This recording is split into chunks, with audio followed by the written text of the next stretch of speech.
Hey y'all, welcome back. If you don't know me, I'm TK, and this channel is all about doing a little bit of makeup, talking about makeup, having a lot of fun. And if that sounds like a good time to you, then go ahead and hit the subscribe button, make sure notifications are turned on, and leave a like on this video. How is everyone doing today? Today we are going to do another anti-haul. Should they be anti-haul? As in TK. Maybe that only works if your mascara is a mixer. We have a little bit to talk about. Anti-hauls are just where you and I are sitting looking at makeup and you're like, what do you think of this? And I'm like, ratchet, stupid, boring, whatever. This is no shade at a brand, maybe sometimes, but I'll let you know if I'm actually throwing shade. It's not meant to be that serious. It's just meant to be kind of like, these are the things I'm not going to buy. Why talk about the things I'm not going to buy? Because everybody else is talking about all the same things that I'm probably going to buy. It's more on brand for me to probably tell you about stuff I'm just not going to buy and why I'm not going to buy it. And if that sounds like fun, then stick around. I'll be right back. Yeah. Oh, they don't know me like they think they know me. All right. What are we not buying this week? I don't know. It was kind of a slow week. I felt like there was a lot of products that I wanted. MacLeod launched her collab with Glamlight, and of course I snatched that up. The Norvina Volume 5 palette dropped at Sephora this week, and my wonderful husband had given me a gift card for Sephora. So I was finally able to use it. That's a beautiful palette, and it just seemed like a lot of really kind of cool things came out this week. But that's never stopped me before. Let's talk about the stuff that's kind of like, what were you thinking? First up in the top of that damn list is gonna be Be Perfect Cosmetics. I do not know what they're thinking with this. I do not know why they're advertising this. I mean, if they're going to become an outlet for a floundering brand and they're just gonna sell off some of the product, like why brag about it, especially when the brand owner is so problematic. Sometimes you can separate the owner from the brand. Let's pretend that there was a fast food restaurant whose financial officer came out and said some really terrible things about the LGBT community. But let's pretend that that same fast food restaurant actually supported LGBT and supported legislation for the LGBTQIA community. Let's pretend that that's what they did with their money, just for the sake of my example. So if that were the case, you could separate the representative of that company from the brand itself, okay?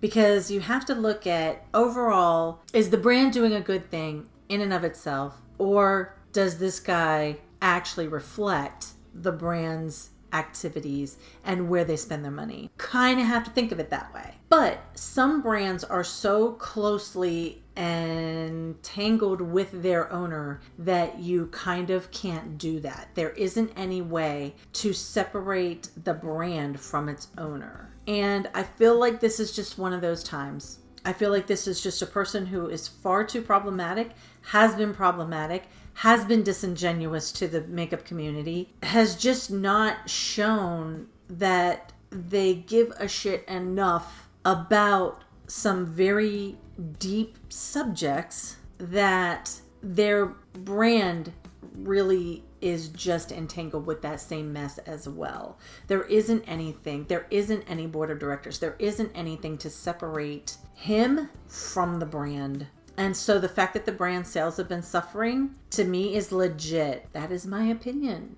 If you happen to be a fan of Voldemort, then by all means, it's what you do with your money. If we're walking through, let's say, TJ Maxx, and we come across one of his palettes, and you're like, oh, I've been wanting this. It's really, really cheap, and now I can get it. And I'm like, girl, do you know him and that and what all that is going on and so on?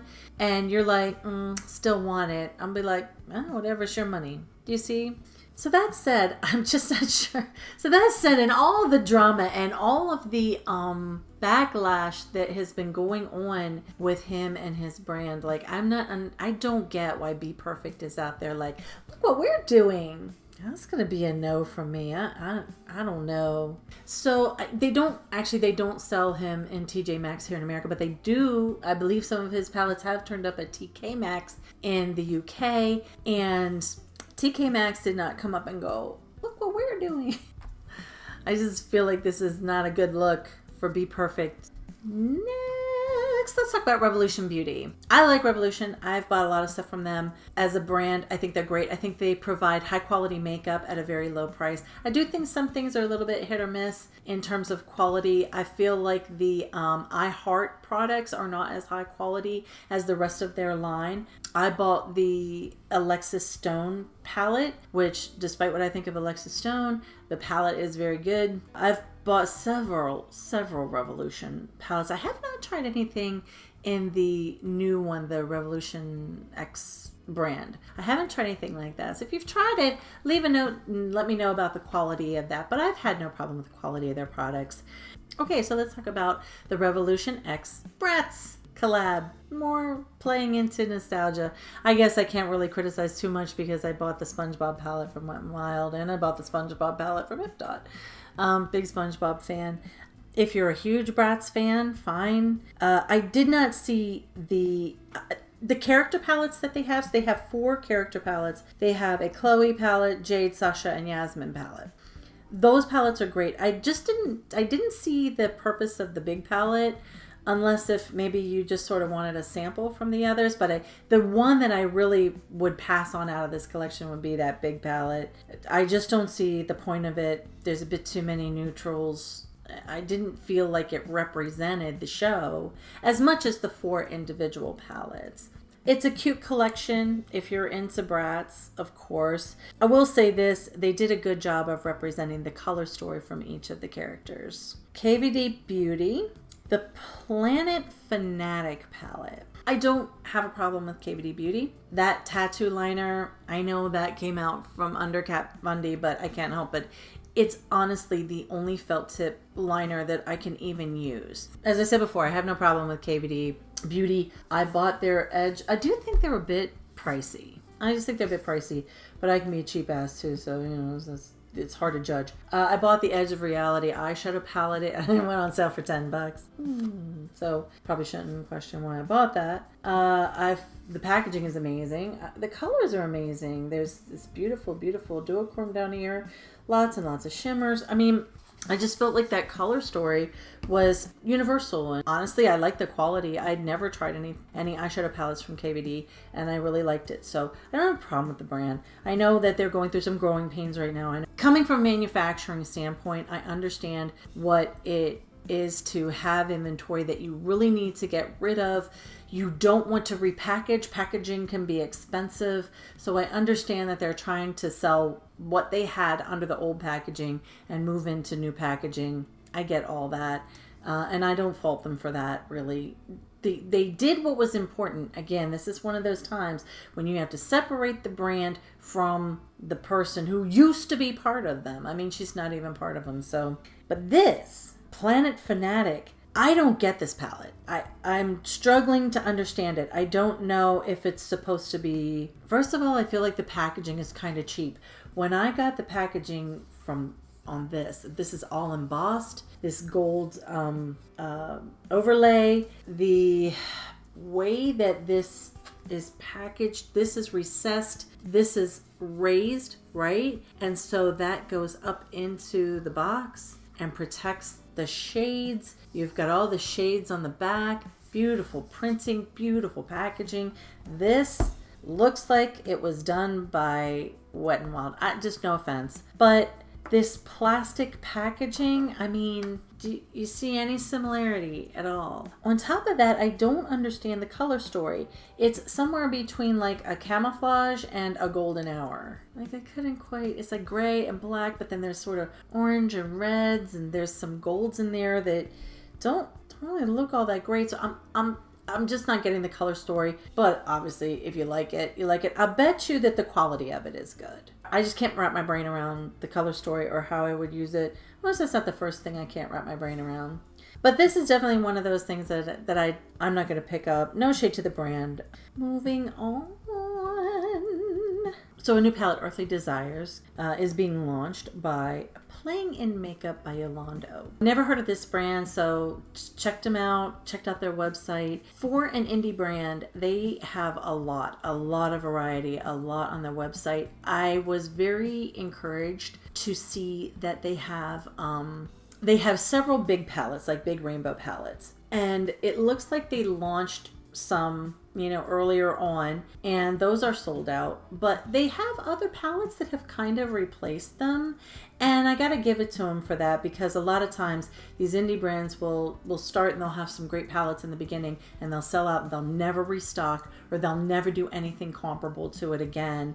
And it's a bit disappointing, because I don't know where you're going. I mean, I would imagine that as a brand, you want to eventually have permanent items that you'll restock. And I understand if you're doing limited stock in the beginning to get going, but people are going to kind of know you for a certain type of thing. For them, it looks like very large rainbow palettes. And, you're going to want to at least keep a rainbow palette on your website for sale. So I kind of like the brand just from the outset, just from looking at it to that level. This particular palette is kind of like the others. They're coming out and they're launching these neutrals. To be fair, they don't really have a neutral palette yet. I'm just questioning a lot of these brands' launches of these neutral palettes, during this time of year. We're not into fall. We're not even into summer yet. So we're not really to the browns and neutrals and stuff like that.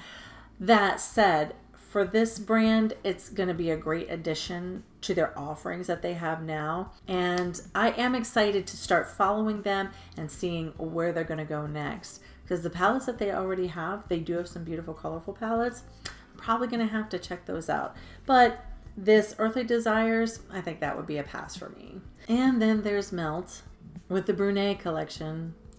This collection, I don't even know who this is for, because this doesn't even appear to be for pale chicks, let alone anybody with any kind of deeper skin tone. I can see maybe 4 or 5 of the shades that are in there that would even show up on my skin tone. If you have deeper skin tones, there's a few in there for you too.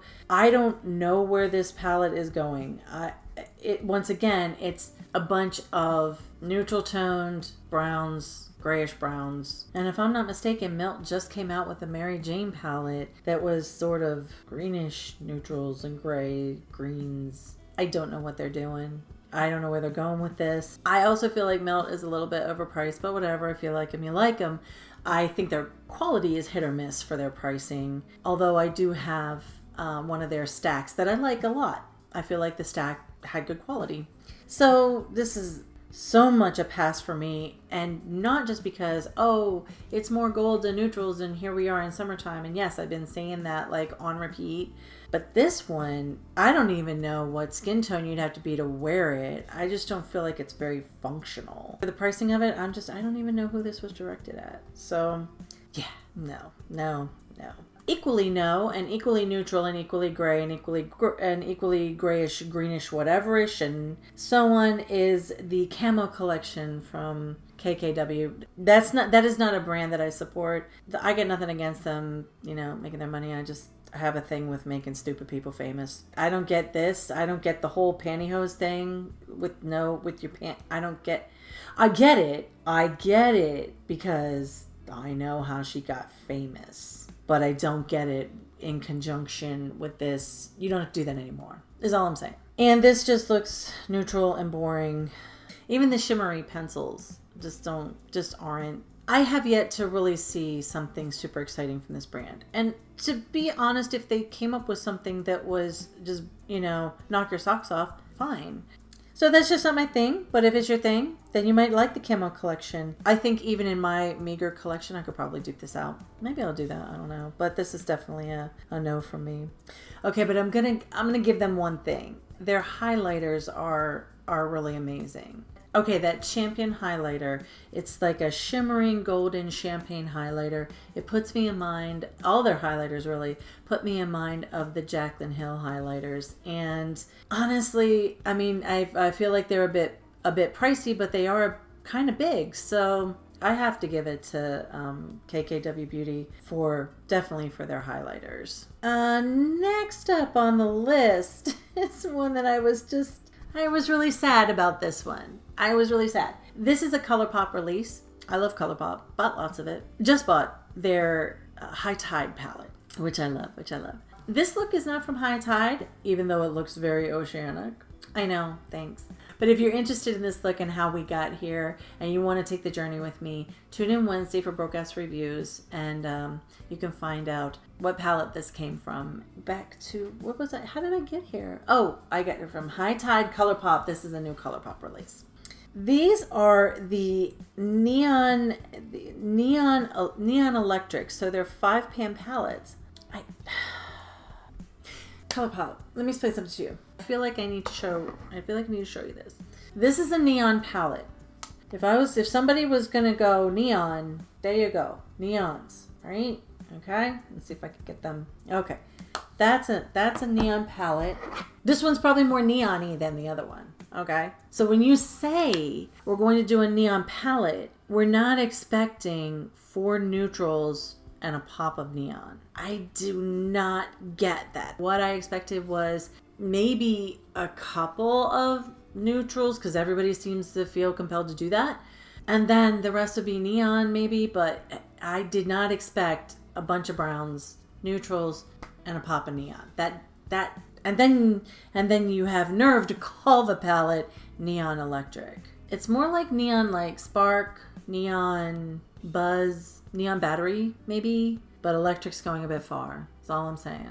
So this is definitely going to be a pass for me. The lippies though, the lippies are the saving grace of this, because they really are beautiful. They're lip oils and they are gorgeous neon colors, exactly what you would expect, and there's one that matches each palette. I love ColourPop. This would definitely be a pass, but again, it's one of those where I'm like, I don't get it. I don't understand the whole neon, and then it's like one neon and then the rest is all brown.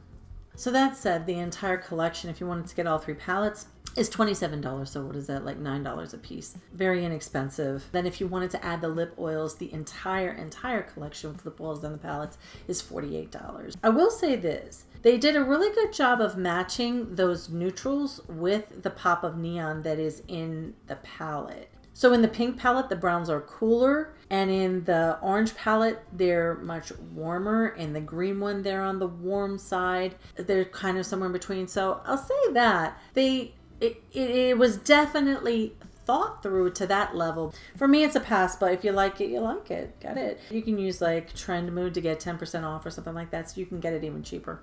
And I'm always about the bargain. So I love Trend Mood.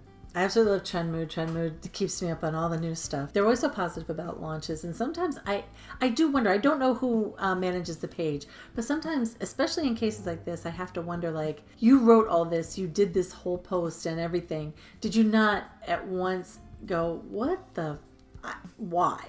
But never. That never comes across. They're always so positive. So I absolutely love the post where they introduced us to Givenchy Beauty, their new blushes that they have. It looks like there are 6 colors of these blushes, and I'm going to tell you, it's pretty. The packaging was pretty. When I saw it, I was like, ooh, I like that, because I'm a sucker for blush. I absolutely am. Then I saw the price. It was $47 each, and I'm like, well, I'm not that much of a sucker. $47.